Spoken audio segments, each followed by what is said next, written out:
మాల్పూరి చేసుకుందాం. మాల్పూరి చేస్తానికి ముందు కొద్ది నెయ్యి వేసుకుందాం. ఒక చెంచా నెయ్యి వేసుకుందాం.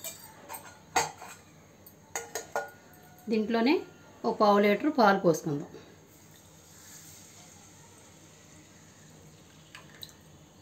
అవి కొద్ది మరగనిద్దాం. పాలు మరుగుతున్నాయి కదా, ఈ పాలలో కొద్దిగా 3 చెంచాలు పంచదార వేసుకుందాం.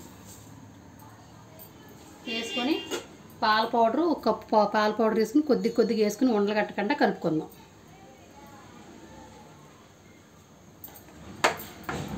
ఇలా కొద్దిగా వేసుకుని కలుపుకుందాం. కోవా రెడీ అయిపోయింది. ఇప్పుడు పక్క పెట్టేసుకుందాం. దీన్ని చల్లార పెట్టుకుందాం. పక్క పెట్టేసుకొని ఇప్పుడు పిండి కలుపుకుందాం. ఒక కప్పు గోధుమ పిండి, దీంట్లోనే ఒక 2 చెంచాలు మైదా పిండి,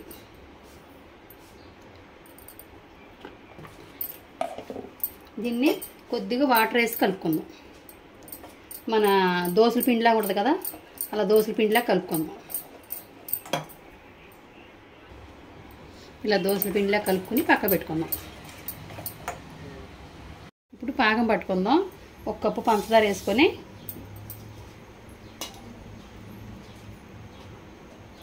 ఒక అరకప్పు వాటర్ వేసుకొని పాకం పట్టుకుందాం. బాగా మెల్ట్ అయ్యేదాకా. దీనికి ఏం పాకం అవసరం లేదు, పంచదార కరిగితే చాలు. ఎందుకంటే పూరి పీల్చుకోవాలి. పీల్చుకోవడానికి ఇలా నీళ్ళలా ఉంటే చాలు. మరి పాకం వచ్చిందంటే పీల్చుకోదు. పాకం తయారైపోయింది, దింపేద్దాం పక్కకి. కరిగిపోయింది, పంచదార అది కరిగిపోయింది, దింపేద్దాం పక్కకి. ఆయిల్ పెట్టేసుకొని ఆయిల్ వీటెక్కాక కొద్ది తీసుకుని పిండి ఇలా ఒకసారి ఇలా పోసేయండి.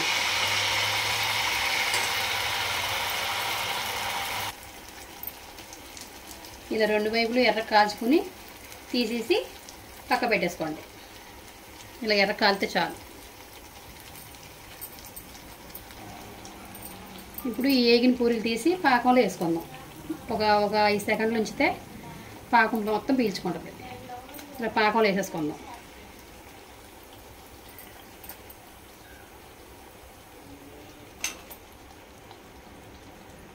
పాకంలో నుంచి తీసేసుకొని ఇలా ఒక కోవా వేసుకొని స్ప్రెడ్ చేసుకోండి. ఒక పక్క అంతా స్ప్రెడ్ చేసి పూరిని ఇలా వంచండి. పక్కకి ఇలాగా వంచి రెడీ అయిపోయినాయి.